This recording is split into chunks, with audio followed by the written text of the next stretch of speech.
Hello there. Hello. I didn't hear you. Still didn't hear you. Right. What are we here for tonight is to realize that we're going into a totally new phase of life. They call it the Aquarian age, or any age you want to call it. It's the water age. It's what we are, 95% water. It is what we're tuning to the energies that are coming into the world. And we're getting away from many of the old thoughts and ideas connected with life. It is a cosmic comedy. You're here with a suit of skin for a short time, popping out and coming back over and over again. And reincarnation is the coming acceptance with everyone. And it is proven by the very feelings that you have concerned with life.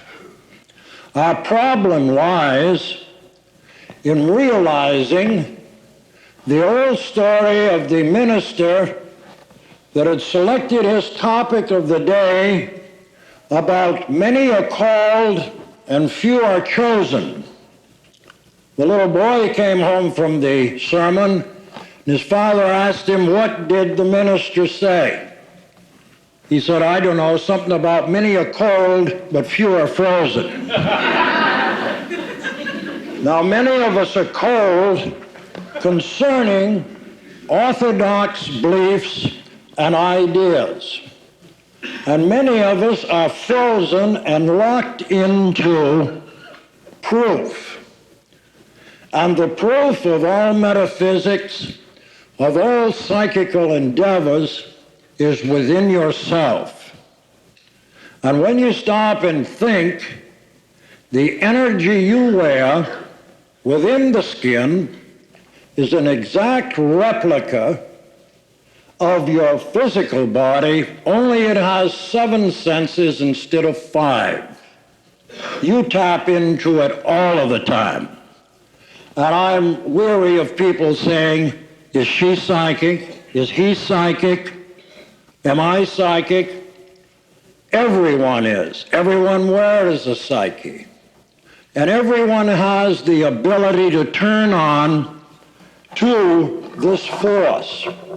Many of us tune into a specific dimension that we have brought back with us in this lifetime to work out. And whether you like it or not, we all have a biological time clock. In the genes, we have a set time that we're going to pop out back into transition, not death, because once you accept that life is a series of attitudes, it's a state of mind that you can change and enter into other dimensions yourself. I have no monopoly on trance work, on healing, or of any kind of occult or metaphysical approach that we are making in humanity today.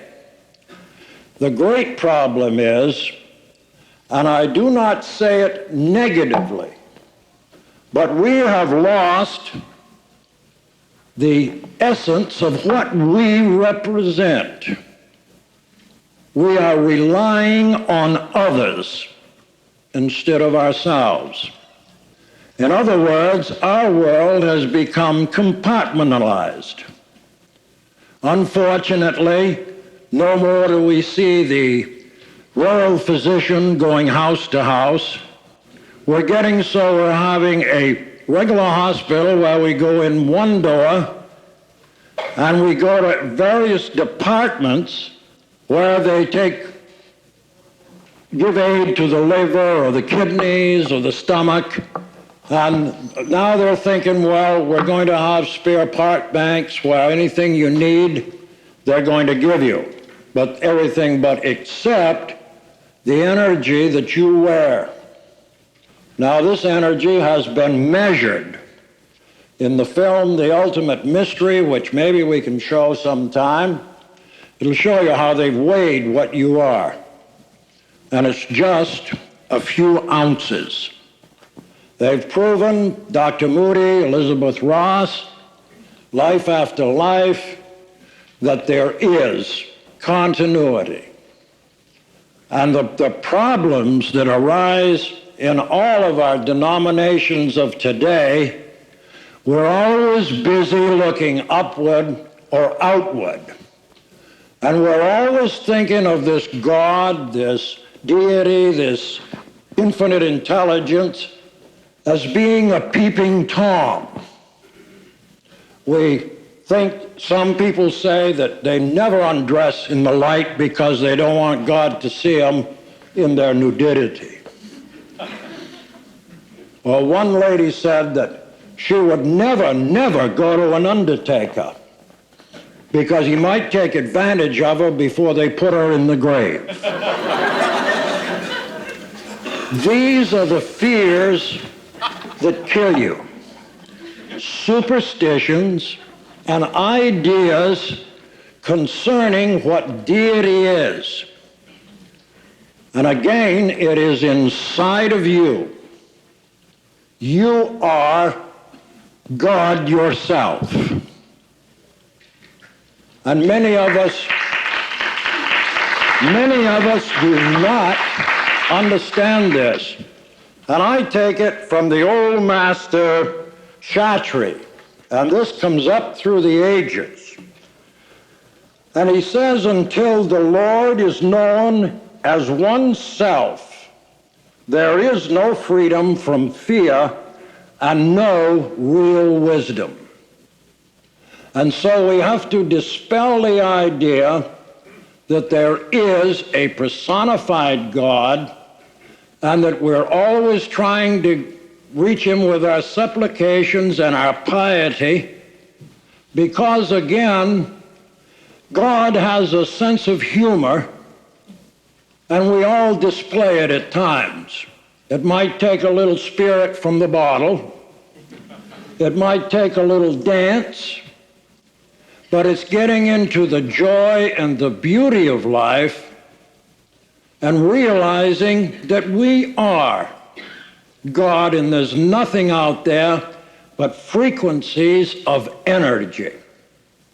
Bottom line tells us that the most powerful thing in this universe is thought. We are only thought machines. And when we send out thoughts, we build or we destroy people, or we destroy our kingdoms, our plants, and our animals. So we have to govern our thoughts. But the idea, again, that there is a satanic force, there is a devil, there is hellfire and brimstone, is all figments of superstitions, because on the dimensions of life, there is positive, there is negative. I'll grant you there's undesirables in the spirit, but we have the same problem on earth. So it's no different there than it is here. And you think you're going to rest after you get over there, forget it, because you're going to work harder than you ever did before. Really. And it is the time now to open your full spiritual or psychical world within you.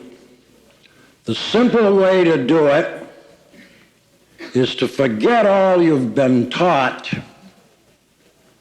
When you wake up in the morning, before you start your thought process going, walk up to the mirror and say, "Good morning, God, how are you?"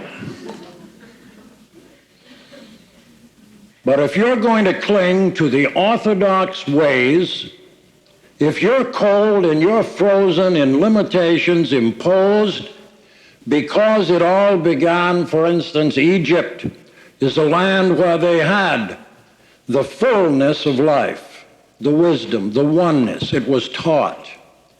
Then the do-gooders came in and started the superstitions of the opposite forces, the negativity. And so this brings us to the duality of life which you people suffer. The difference between you and I never went through the duality. It was at just an early age that I had imaginary playmates. I enjoyed kingdoms beyond what you can realize, saw things that represented what we all believe in. And it's time that we forgot the idea of Christianity and moved into spirituality. Christianity teaches love and compassion. It says, love everyone. Well, that's ridiculous. You know, you find people you wouldn't be caught dead with. But you don't voice it. That is your downfall. It is addressing yourself to the very nucleus, the oneness of all life, which is truth.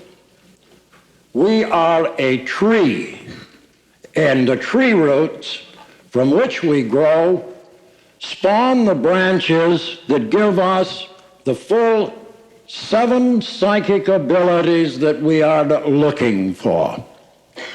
What love is light, oversoul, vibration, and energy. And it is to love energy of everything, but not to place your love in very narrow channels. It is taking time enough to talk to the plants, the animals, and be one with the world we're in. And our world is sick today because we've covered Mother Nature with a plastic hood. We have said, now is the time to think. And life is not thinking, it is feeling.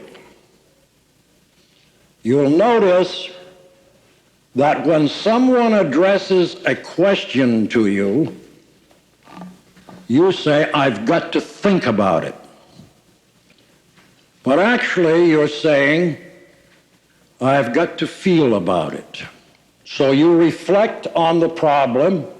Suddenly, the feeling is translated to the brain or the computer, which we now have in our world, translated into words. But you are feeling everything all the time because you live in a world, a galaxy of energy. And what is energy? Simple. It's the wind that goes by you all the time. Now that wind is forced by what the collective force of mankind activates in the electrical impulses of life. That energy outside of your body is not spirit. And it's not to get into fantasies. And you know the difference between brain and feeling. A gut reaction is always true. The brain is a fantasy. And it happens because we are all little receivers. We are constantly transmitting thought forms to other people and crossing with which is on the outside of us, which is called a Kirlian photography, that is what is called the imprints of life. They are what surround you, and it's total recall of your past life or your past lives. And all of us have had experiences. You feel and you react to physical senses and your environment, and you meet one pathway where you say, I've done that before. And it isn't what science tells you, a genetic backlash from your genes and from former lives of heredity, materially. It is what you represent. The proof lies in that no one is the same. There's a little difference. And thank God for that little difference. Because we are all striving for the oneness of life. Now let me tell you that I have been asked to join other organizations. Spiritual frontiers, mind control, biofeedbacks, endorsing different departments of philosophy, which I never could get a consent from Spirit concerning it.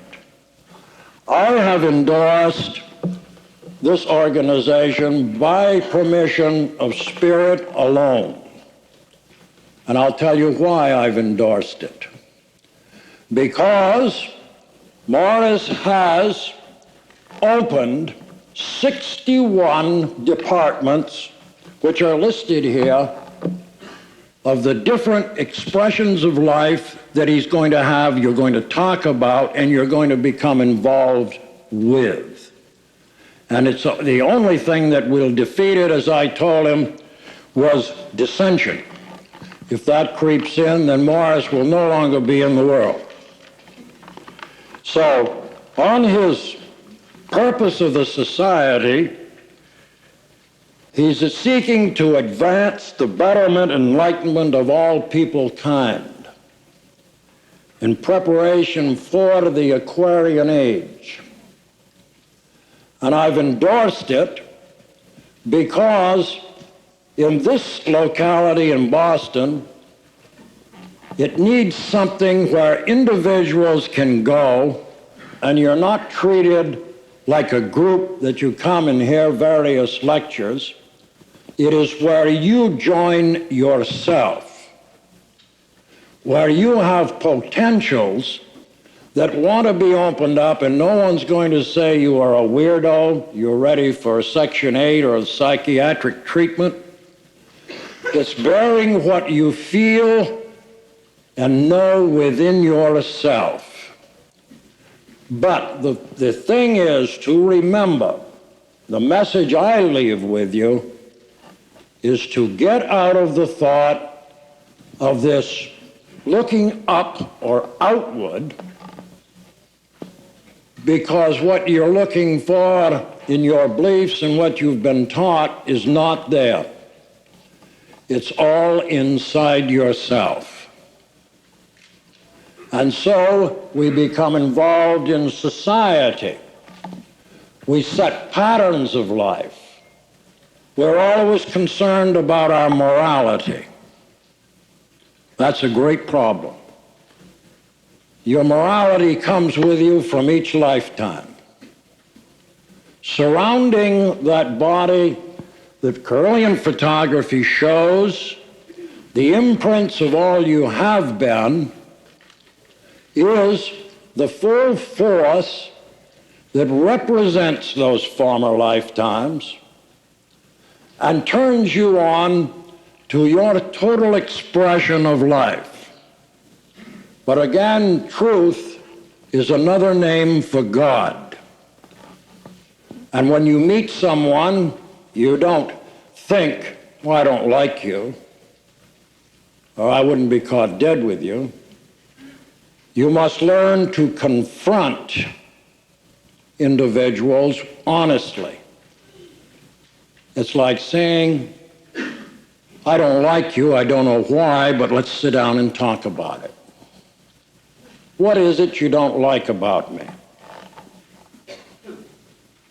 That is the rule. Once you begin to use it, then you begin to see each other in a different perspective. You can always criticize someone.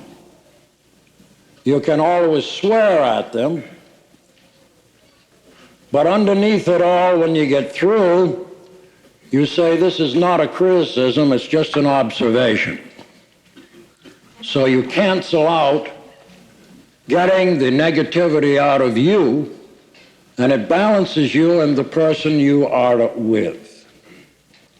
It is imperative that in meeting your own self and learning and exposing yourself to outer dimensional forces, and the reason why you're ill and we suffer and we have disease, it's the dis-ease of living that causes the disease. All disease is psychosomatic. A small percentage is karmic. Boomerang karma, for example. If you're a glutton in a past life, you accept when you come in and say, it's an experience I need, and so the doctors find you're suffering with malnutrition and anemias and allergies. You, as spirit, has accepted it, and you live it through, but once you have the experience and understand it, your miracle happens. Your psychic healers simply have a little more juice in their batteries. They act as a jumper cable to get you up out of your negativity so that you can hold a picture of health and realize where you're going and who you are and what you represent. But the doctor has the defeat. He cannot heal you. He can relieve you chemically. But a healer, if it is done properly, raises your energy, you stay in it, then you begin to feel good. And that is why I tell you, life is a series of attitudes. Everything you react to, everything you feel, is from within yourself and not what has been taught to you. Now, outside the body is the imprints I speak about, that is a whole collage of all that you have ever been.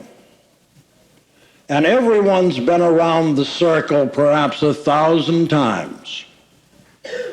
You've been on top of it, perhaps kings and queens, perhaps in poverty, perhaps prostitution in Egypt.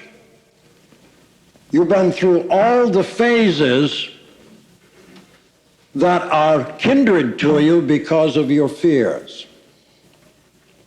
And let me tell you, in all the years I've been working and flown out of the skin, I have never seen anything evil. It is a word saying error. And that's why we put erasers on pencils.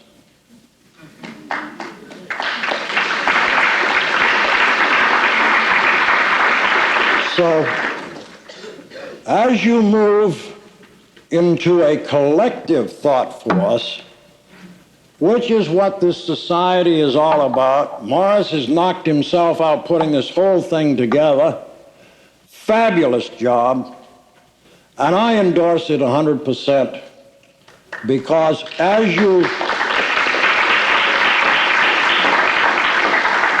you meet together and share,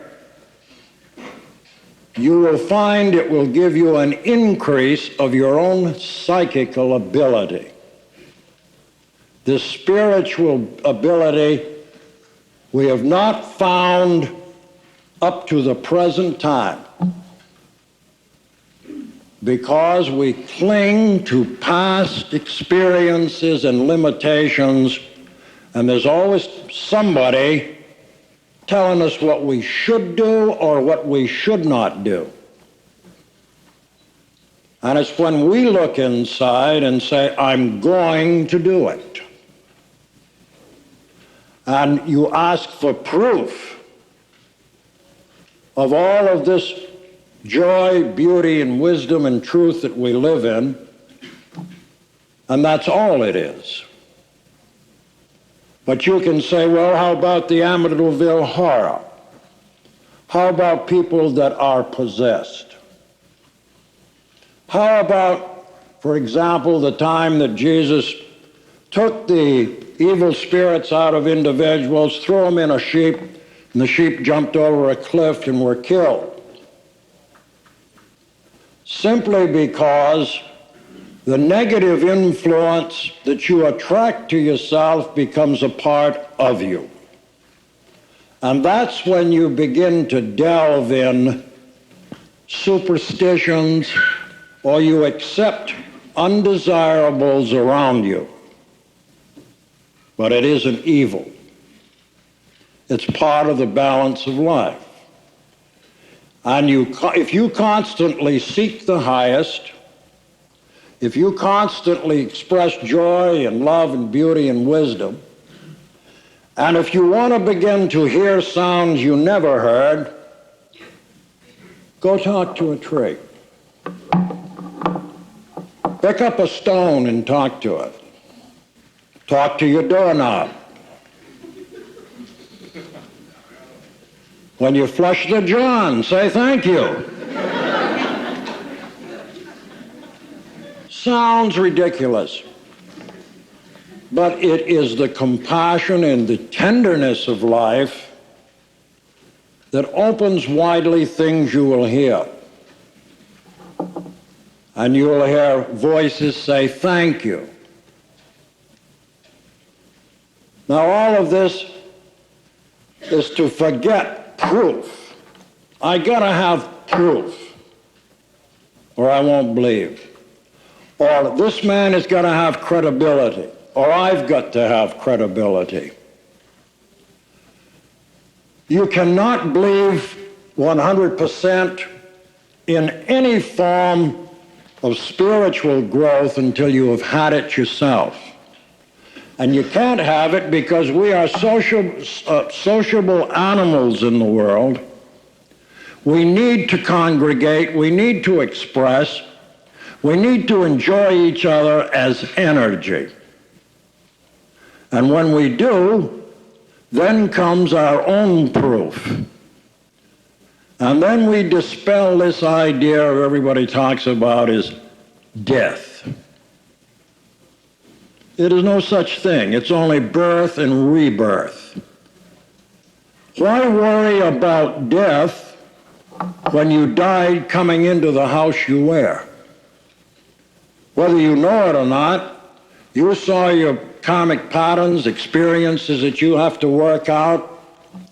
So you said goodbye to those that were around you and looked around, found the parents you wanted that could best suit your experience. And so you dove in and took that body.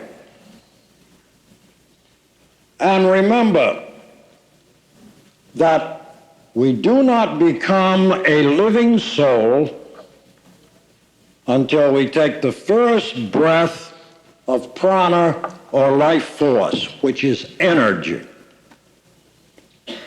Then we decide whether we want to stay in that disguise, and if we don't, we pop out again.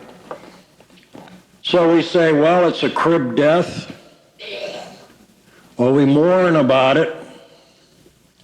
We have a lot of selfish tears, and through our thought force, we drag ourselves back into the earthly atmosphere because we won't let go of the things we love. We're very selfish in that respect. I've always wanted to see, and I'll ask each and every one of you here, if you dare, when you have your rebirth, don't come back and see who liked you or disliked you, nor go to your own funeral. Get out in the energies. Look for the highest. And you'll find teachers that'll be there to help you. And don't ground yourself, especially all this worry concerning abortion in our world today. That seems to be the popular subject everywhere you go. And it's ridiculous, because nature, the animal kingdom, abort all of the time. Yeah. Okay. And there's no karma involved in it whatsoever. You're changing cellular life, which has not become a living soul. And to get out of all these things, I point this one out, the superstitions that all of us get into. We ground ourselves in, where am I going to live? Where am I going to go? What am I going to do? Do you ever sit down and look inside yourself and with a gut feeling say, I'm going to listen to the source and I'm going to follow it? When you do, you'll find it will lead you into your pathways. All you got to do is move your material energy. Open all avenues. Then the avenues you open, the source makes it possible for you to move with it. But my message is, let's get with it. Let's get into our spiritual selves. Let's forget all of what we've learned before about our place in life, about all things somebody's always hammering into us, when we have a right to live an individual life with our dignity, with our joy, and all that are combined in other lifetimes past. You'll find reincarnation will be the topic that is entering your world in the next less than a year. And that is my message to you.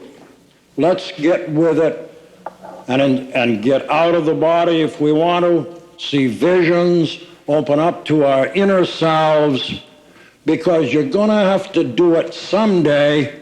And why do it on a hospital bed and suffer for 6 months with life support systems, or ground yourself into the fears when you get over there you're going to be plunged into a very bad situation.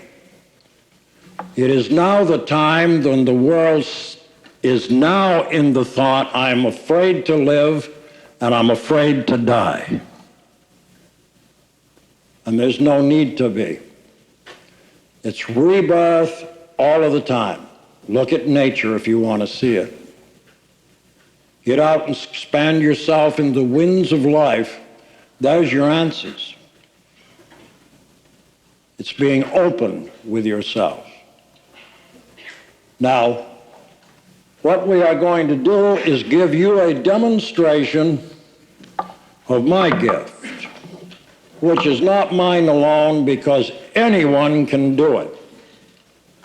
And the only reason I'm doing it is when I get out there in my little cloud and dangle my feet over the edge, I don't want anybody coming up to me and saying, what do you think's going to happen to me? I'm doing it now because when I meet you, and we've all met before, you meet people all the time you feel you've known for thousands of years. Just pass me by and go find your own cloud.